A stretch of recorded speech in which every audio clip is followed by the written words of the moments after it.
नमस्कार। आज की कहानी का शीर्षक है कथा तिरुपति बालाजी की। ये कथा विष्णु पुराण से ली गई है।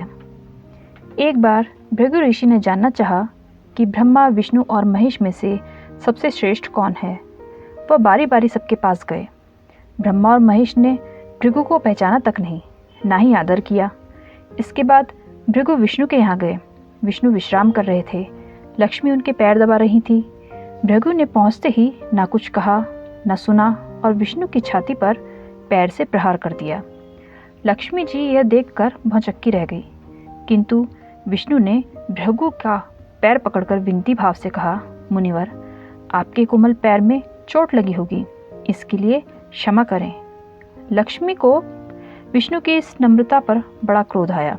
वे भगवान विष्णु से नाराज होकर भूलोक में आ गई तथा कोलापुर में रहने लगी। लक्ष्मी के चले जाने से विष्णु को लगा कि उनकी श्री और वैभव ही नष्ट हो गया है। उनका मन बड़ा अशांत रहने लगा।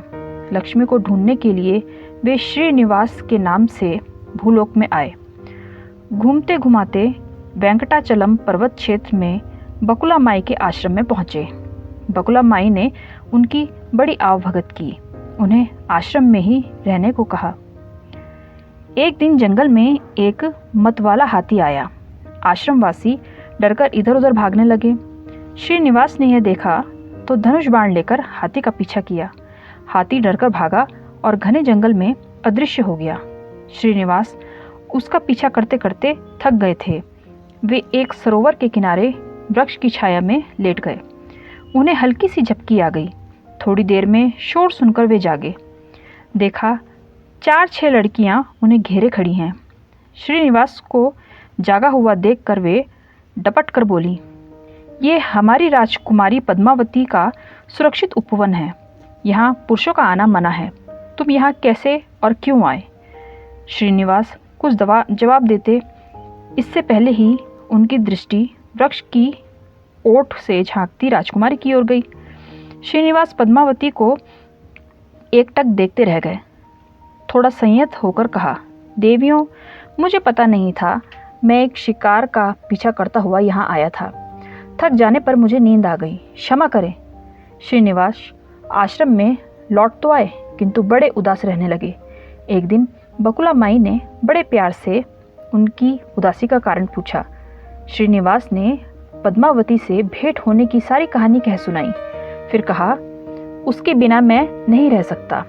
बकुला माई बोली, ऐसा सपना मत देखो।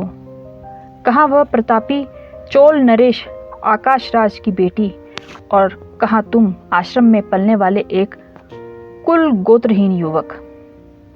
श्रीनिवास बोले, माँ, एक उपाय है। तुम मेरा साथ दो तो सब संभव है। बकुला माई ने श्रीनिवास का सच्चा प्यार देकर हाँ कर दी। श्रीनिवास ज्योतिष जानने वाली औरत का वेश बनाकर राजा आकाश की राजधानी नारायणपुर पहुंचे। उसकी चर्चा सुन पद्मावती ने भी उस औरत को महल में बुलाकर अपना हाथ दिखाया। राजकुमारी की हस्तरेखा देखकर वह बोली, राजकुमारी, कुछ दिन पहले तुम्हारी भेंट तुम्हारे सुरक्षित उद्यान में किसी युवक से हुई थी। तुम दोनों की दृष्टि मिली थी। उसी युवक से तुम्हारी शादी का योग बनता है। पद्मावती की माँ धरणा देवी ने पूछा, यह कैसे हो सकता है? ज्योतिषी औरत बोली, ऐसा ही योग है।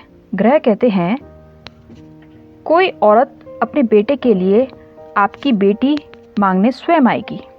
2 दिन बाद सचमुच ही बकुला माई एक तपस्विनी के वेश में राजमहल में आई।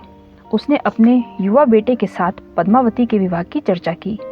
राजा आकाश ने बकुला माई को पहचान लिया। उन्होंने पूछा, वह युवक कौन है? बकुला माई बोली, उसका नाम श्रीनिवास है। वह चंद्रवर्ष में पैदा हुआ है। मेरे आश्रम में रह रहा है। मुझे माँ की तरह मानता है। राजा आकाश ने कुछ सोचकर उत्तर देने के लिए कहा। बकुला माई के चले जाने पर आकाश ने राजपुरोहित को बुलाकर सारी बात बताई। राजपुरोहित ने गणना की, फिर सहमति देते हुए कहा, महाराज, श्रीनिवास में विष्णु जैसा देवगुण है। लक्ष्मी जैसी आपकी बेटी के लिए यह बड़ा सुयोग्य है। राजा आकाश ने तुरंत बकुला माई के यहाँ अपनी स्वीकृति के साथ विवाह की लग्न पत्रिका भेज दी। बकुला माई ने सुना तो वह चिंतित हो उठी। श्रीनिवास से बोली, बेटा, अब तक तो विवाह की ही चिंता थी, अब पैसे न होने की चिंता है। मैं वाराह स्वामी के पास जाती हूँ, उनसे पूछती हूँ कि क्या किया जाए। बकुला माई श्रीनिवास को लेकर वाराह स्वामी के पास गई और श्रीनिवास के विवाह के लिए धन की समस्या बताई। तो वाराह स्वामी ने 8 दिक्पालों इंद्र, कुबेर, ब्रह्मा, शंकर आदि देवताओं को अपने आश्रम में बुलवाया। फिर श्रीनिवास को बुलाकर कहा, तुम स्वयं इन्हें अपनी समस्या बताओ। श्रीनिवास ने देवताओं से कहा, मैं चोल नरेश राजा आकाश की बेटी पद्मावती से विवाह करना चाहता हूँ। मेरी हैसियत राजा के अनुरूप नहीं है, मेरे पास धन नहीं है, मैं क्या करूँ? इंद्र ने कुबेर से कहा, कुबेर, इस काम के लिए तुम श्रीनिवास को ऋण दो। कुबेर ने कहा, ऋण तो मैं दे दूंगा, पर उसे वह वापस कब करेगा और कैसे करेगा, इसका निर्णय होना चाहिए। श्रीनिवास बोले, इसकी चिंता मत कीजिए, कलयुग के अंत में मैं सब ऋण चुका दूंगा। कुबेर ने स्वीकार कर लिया। सब देवताओं की साक्षी में श्रीनिवास ने ऋण पत्र लिख दिया। उस धन से श्रीनिवास और पद्मावती का विवाह बड़ी धूमधाम से हुआ। तभी नारद ने कोलापुर जाकर लक्ष्मी को बताया, विष्णु ने श्रीनिवास के रूप में पद्मावती से विवाह कर लिया है। दोनों वेंकटाचलम पर्वत पर रह रहे हैं। यह सुनकर लक्ष्मी को बड़ा दुख हुआ। वह सीधे वेंकटाचलम पहुंची। विष्णु की सेवा में लगी पद्मावती को भला बुरा कहने लगी। श्रीनिवास विष्णु के रूप में पति हैं, तुमने इनके साथ विवाह क्यों किया? दोनों में वाक युद्ध होने लगा। तो श्रीनिवास को बड़ा दुख हुआ। वे पीछे हटे और पत्थर की मूर्ति के रूप में बदल गए। जब दोनों देवियों ने यह देखा तो उन्हें बड़ा दुख हुआ कि श्रीनिवास तो अब किसी के न रहे। इतने में शिला विग्रह से आवाज आई, देवियों, अब मैं इस स्थान पर वेंकटेश्वर स्वामी के नाम से अपने भक्तों का अभिष्ट पूरा करता रहूँगा। उनसे प्राप्त चढ़ावे के धन द्वारा कुबेर के कर्ज का ब्याज चुकाता रहूँगा। इसलिए तुम दोनों मेरे लिए आपस में झगड़ा मत करो। यह वाणी सुनते ही लक्ष्मी और पद्मावती दोनों ने सिर झुका लिया। लक्ष्मी कोल्हापुर आकर महालक्ष्मी के रूप में प्रतिष्ठित हो गई और पद्मावती तिरुनाचूर में शिला विग्रह के रूप में स्थित हो गई। आज भी तिरुपति क्षेत्र में तिरुमाला पहाड़ी पर भगवान वेंकटेश्वर स्वामी के दर्शन हेतु भक्तगणों से इसी भाव से शुल्क लिया जाता है। उनकी पूजा पुष्प, मिष्ठान आदि से न होकर धन द्रव्य से होती है।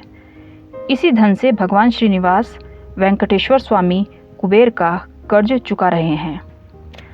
आपको ये कहानी कैसी लगी कमेंट बॉक्स में ज़रूर बताएं और चैनल को सब्सक्राइब करें। Thank you.